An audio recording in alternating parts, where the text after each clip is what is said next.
Luke chapter 21. Yeshua observed all the wealthy coming into the temple courts, wanting to be noticed as they came with their offerings. He noticed a very poor widow who dropped 2 small copper coins in the offering box.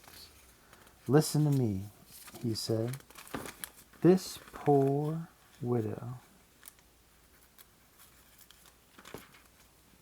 has given a larger offering than any of the wealthy.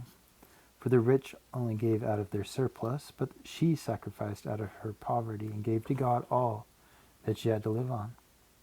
Some of the disciples remarked about the beauty of the temple. They pointed out all the lovely adornments and how it was built with excellence from the gifts given to God. Yeshua said, "The day of utter destruction will come to everything you admire here. It will all become a heap of rubble." "Master, tell us," they asked, "when exactly will this happen? Can you tell us what warning sign to look for when it is about to take place?" Yeshua responded, "Deception will run rampant, and many will appear on the scene saying, 'I have sent them,' or saying about themselves, 'I am the Messiah.' These doomsday deceivers will say, 'The end of the age is now here.' But listen to me. Don't let any of these impostors fool you.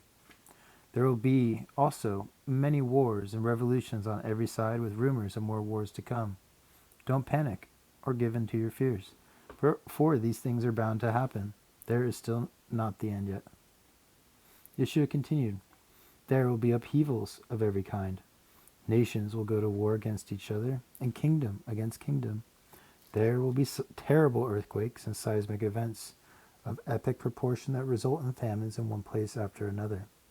There will be horrible plagues and epidemics, cataclysmic storms on the earth, and astonishing signs and cosmic disturbances in the heavens.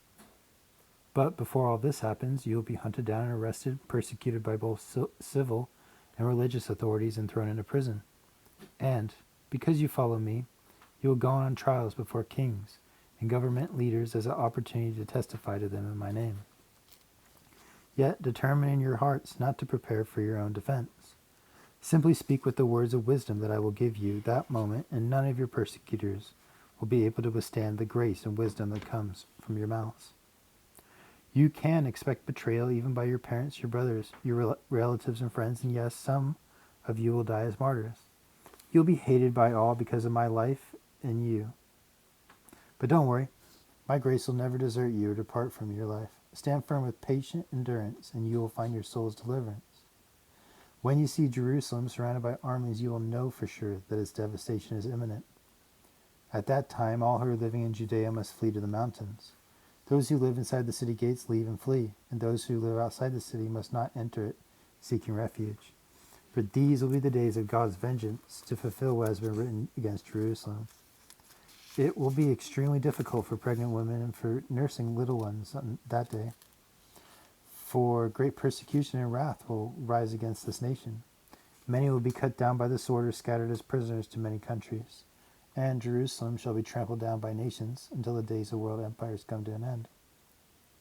Expect to witness amazing and perplexing signs with the sun, the moon, and the stars. The raging of the sea will bring desperation and turmoil to many nations. Earthquakes will bring panic and disaster. What men see coming to the earth will cause the fear of doom to grip their hearts, for they will even see the powers of the heavenly realm shaken. And at last, when you see how the Son of Man comes, surrounded with a cloud with great power and miracles and the radiance of his splendor, and with great glory and praises, it will make you jump for joy, for the time of your full transformation has arrived. Yeshua gave his disciples this parable. Haven't you observed that when the fig tree or any tree buds and blooms, the season is changing and summer is near? In the same way, when you see these prophetic signs occurring, you realize the earth is yielding to the fullness of God's kingdom. I assure you, the end of this age will not come until all I have spoken has come to pass. Earth and sky will wear out and fade away before one word I speak loses its power, or fails to accomplish its purpose. Be careful that you never allow your hearts to grow cold. Be careful that you're not caught off guard, or your hearts will be weighed down with carousing, drunkenness, and the worries of this life, and that day will come upon you suddenly like a trap. Don't let me come and find you drunk or living carelessly like everyone else, for that day will come as a shocking surprise to all. Keep a constant watch over your soul and pray for the courage and grace to prevail over these things that are destined to occur, and that you will stand before the presence of the Son of Man with a clear conscience. Each day Yeshua taught in the temple and spent his nights on the Mount of Olives. And all the people came early to the temple courts to listen to the words he taught.